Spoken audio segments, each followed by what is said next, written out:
Hey everyone, it's Ben Hardy here, and today we're going to be going over the all-new 2020 Toyota 86 in the Hakone Edition, which you guys know that I love green, and so I absolutely love the look of this car. But as always, a big shout out and thank you to Brent Brown Toyota here in Orem, Utah for providing us with the 86. Check out their inventory in the link below if you're in the market for a new Toyota. As always, we're going to do a quick walk around on the car, then we're going to take it out to see how it drives. Let's get into the video.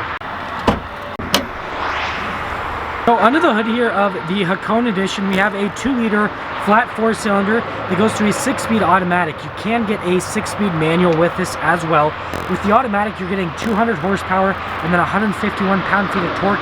With the manual, you're getting 205 horsepower and 156 pound-feet of torque. Fuel economy is 24 around town and then 32 on the highway. Now let's go over things on the front end of the Hakone Edition. So just like the Subaru BRZ, which is its counterpart, the hood is super low slung. You can see that it's got these custom LED headlamps that look a little bit different from what's on the BRZ. The turn signals are just down below, and then you do get some daytime running lights. They are projector bulbs. These little fog lights, they're just down below. Toyota logo in the center, and then you can see the bumper comes off to like a front splitter like design. I think it looks really good. Also slightly functional to an extent, but mostly just for looks. But here's just one more look at the front end on the Hakone Edition. So around the side here, we've got some Prius tires. I'm just kidding, but we've got 17-inch rims, and then the tires are only 215 millimeters in the front and in the rear as well. I love the bronze rims that this comes with. The green paint, which obviously is named Hakone, looks fantastic, but with the bronze rims, it just brings it all together, and then you can see what they've done with the lug nuts right there. This almost looks like this has aftermarket parts on it, but it's all from the factory. So it's a really cool look. You got the 86 logo right there. You've got some venting on the side. You can see the mirror is body painted. And then here's one look at the side angle on the Hakone Edition. Here's our key fob for the Hakone Edition 86. Got a couple functions, your lock and unlock. And we can see if it has remote start. So we'll press it a bunch of times. Wait for it. Okay, I guess it does not, but we can do the trunk release at least. So hold that down and that'll pop open the trunk, and then we can open this up. You can see storage space back here is identical what's in the BRZ. I feel like it's a good amount of storage space for how small the car is. You can fold down those rear seats if you need to, and if we pull this up right here, you can see there's the spare tire just underneath, and then if you want to shut the trunk, all you got to do is just boom, and it's shut. Now let's go over things on the rear. So you do get these nice little spoiler on the back. I think it makes it look a lot sportier. You do get the upgraded taillights, full LEDs. I think they look way better than the initial version of the Scion FRS or the Subaru BRZ. Toyota logo, you get the 86 logo just down below. Dual outlet exhaust with kind of like the rear diffuser setup, and then the reverse lights just down there. And then here's one more look at the rear of the Hakone. We've got keyless entry here on the side, so one touch to lock it, and then to unlock, all you have to do is put your hand on the back of the door handle. Now when we do unlock, we can see the door panel here in the front, which is obviously the only door panel because it's a 2-door, but they have this nice Alcantara here at the top. Very nicely padded, looks really nice. They got this nice leather trim just down below. You got all your window controls right there on the side. One of the speakers for the sound system as well. Obviously the Apple Key there. We're gonna go over the seats in the front, but let's head to the rear first. Sorry about all that stuff. This car literally just got out of the pre-delivery inspection, but you can see that you've got kind of like that little armrest thing. That's for the front actually. Armrests are in the middle. You can see that the seats again have that same Alcantara on the back. It also is on the bottom right here. Really soft to the touch. Full black in the rear. The legroom obviously isn't going to be plentiful in the back. This is mostly for storage here in the rear.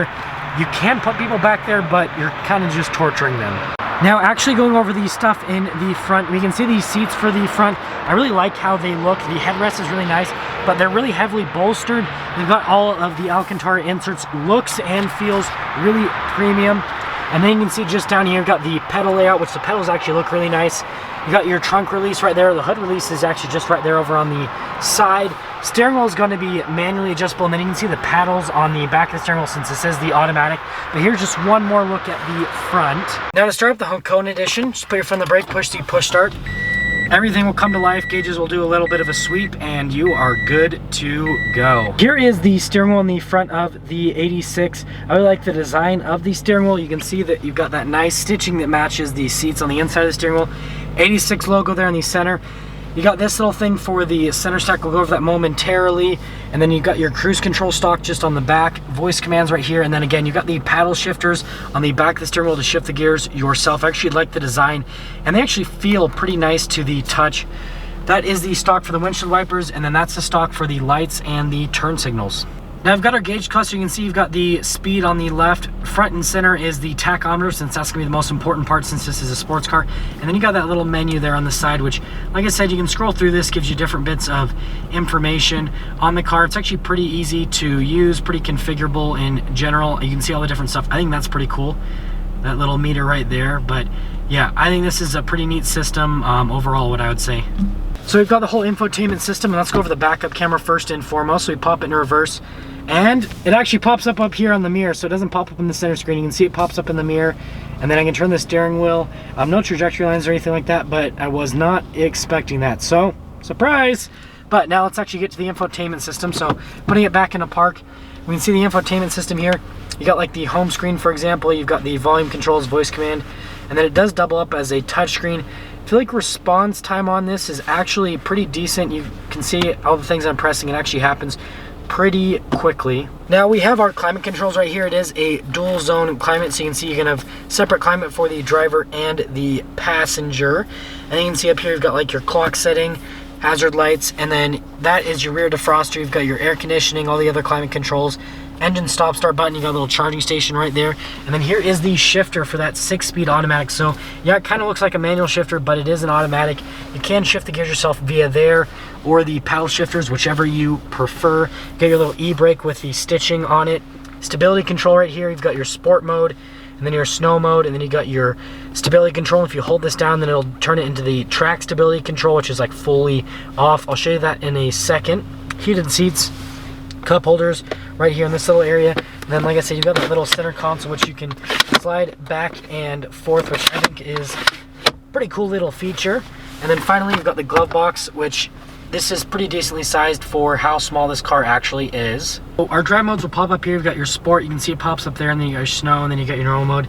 And then if you hold down the stability control, you can turn that off, and then obviously it'll be in the track mode for stability. So it'll obviously reduce cutting power, but then it'll still kind of use computers to keep you safe. Just wanted to go over a little bit more on this interior before I go over pricing. I like the layout on it. That little circular vent's pretty cool, but all of the Alcantara elements look and feel really nice. I feel like they've done a really good job with this interior in general. That all being said though, let's go over pricing. So this particular Hakone Edition, before any type of market adjustment, stickers for about $32,000, which I feel like is a pretty good value for it being a special edition car. That all being said, let's take this Hakone Edition out to see how it drives with the automatic transmission.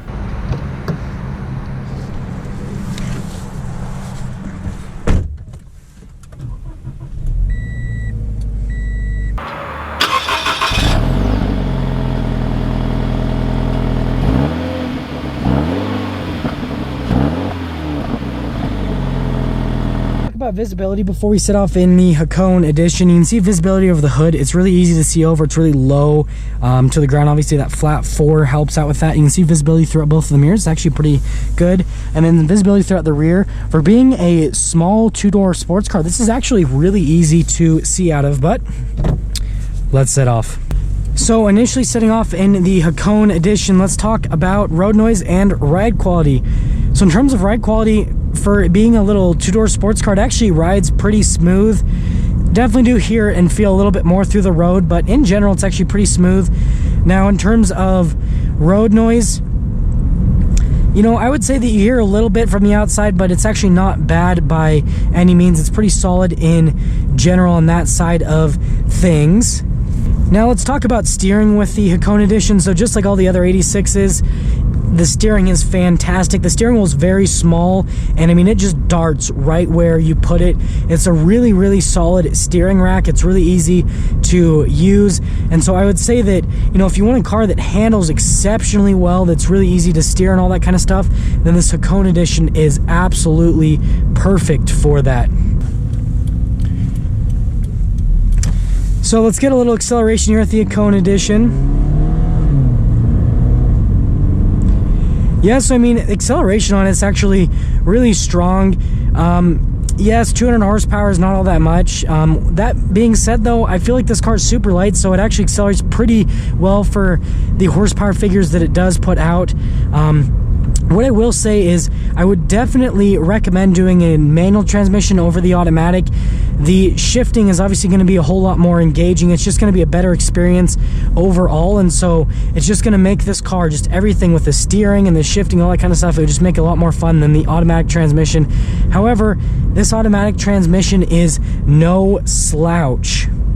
Now, to sum things up, if you are looking for a fun two-door sports car, there's not a whole lot of options in this price range anymore. There is the Mazda Miata, but this has a more serious feel than the Miata, and in my opinion, it definitely looks a lot better than the Mazda Miata. And so if you want something that's a little bit more hardcore, a little bit more serious, then this new 86 Hakone Edition is going to be the one to go for. And yes, the green paint is definitely worth it in my opinion. There we have it, everyone. The 2020 Toyota 86 Hakone Edition. I absolutely love the looks of this car. It is such a good looking car with the green paint and the bronze rims.